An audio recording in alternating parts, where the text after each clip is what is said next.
একটি পণ্যের BSTI licence করার জন্য প্রাথমিক অ্যাপ্লিকেশন থেকে শুরু করে চূড়ান্ত নিবন্ধন প্রাপ্তি পর্যন্ত কোন কোন ধাপে কোন কোন কার্যক্রমগুলো করা হয়ে থাকে সে সমস্ত বিষয় নিয়ে আজকের ভিডিওতে আলোচনা করার চেষ্টা করব।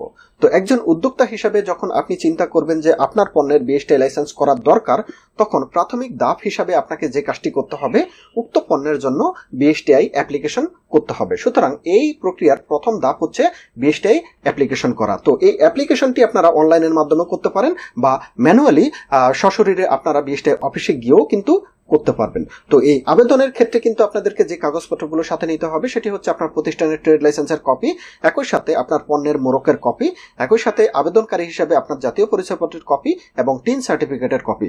তো এই সমস্ত কাগজপত্র দিয়ে আপনাকে প্রথম ধাপে এই বিএসটিআই লাইসেন্সের জন্য আবেদন করতে হবে।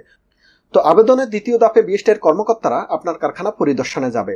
সেখানে গিয়ে তারা দেখবে আপনার কারখানার উৎপাদন পরিবেশ কিরকম, সেখানে কোন কোন মেশিনারিজ ব্যবহার করে আপনি পণ্য উৎপাদন করে যাচ্ছেন, একই সাথে আপনার কারখানার বার্ষিক উৎপাদন সক্ষমতা কিরকম সে সমস্ত ব্যাপারগুলো তারা নোট করবে। একই সাথে সেখানকার উৎপাদিত পণ্য থেকে কিছু পণ্য তারা সিল করবে পরবর্তী টেস্টের জন্য।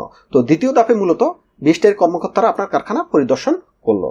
তৃতীয় ধাপে আপনাদেরকে যে কাজটি করতে হবে, এই যে বিএসটিআই কর্মকর্তারা আপনার কারখানা পরিদর্শনের সময় যে সমস্ত পণ্যগুলো সিল করলো, সে সিলকৃত পণ্যগুলো নিয়ে আপনাদেরকে বিএসটিআই অফিসে যেতে হবে। সেখানে গিয়ে এই পণ্যের জন্য যে টেস্টিং ফি আছে, নির্ধারিত টেস্টিং ফি, সেটি আপনাদেরকে প্রথমে জমা দিতে হবে। দেওয়ার পরবর্তীতে উক্ত সিলকৃত পণ্যগুলো টেস্টের জন্য বিএসটিআই অফিসে জমা দিতে হবে। তো চতুর্থ ধাপে বিএসটিআই নির্ধারিত ল্যাবে আপনার সিলকৃত পণ্যটি পরীক্ষা নিরীক্ষা করা হবে। উক্ত পরীক্ষা নিরীক্ষার পর সেখান থেকে একটি টেস্ট রিপোর্ট প্রদান করবে। উক্ত রিপোর্টটি যদি আপনার অনুকূলে হয়, অর্থাৎ যে বিডিএস নীতিমালা অনুসারে আপনার পণ্যটি যদি পাশ করে, সেক্ষেত্রে আপনাকে বিএসটিআই কর্মকর্তারা লাইসেন্স ফি জমা প্রদানের জন্য বলবে। সেক্ষেত্রে তারা যখন কারখানা পরিদর্শন করেছিল, তখন আপনার কারখানার বার্ষিক উৎপাদন সক্ষমতার উপর ভিত্তি করে একটি লাইসেন্স ফি নির্ধারণ করবে।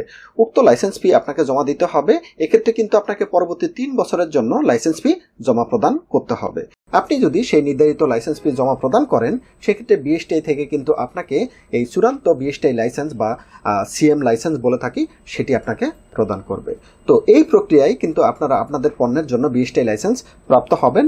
তো এই ব্যাপার নিয়ে যদি আরো কোনো প্রশ্ন থাকে, সেক্ষেত্রে অবশ্যই আপনারা কমেন্টে প্রশ্নটি করবেন, আমরা উত্তর দেওয়ার চেষ্টা করব। ভিডিও দেখার জন্য ধন্যবাদ। আল্লাহ হাফেজ।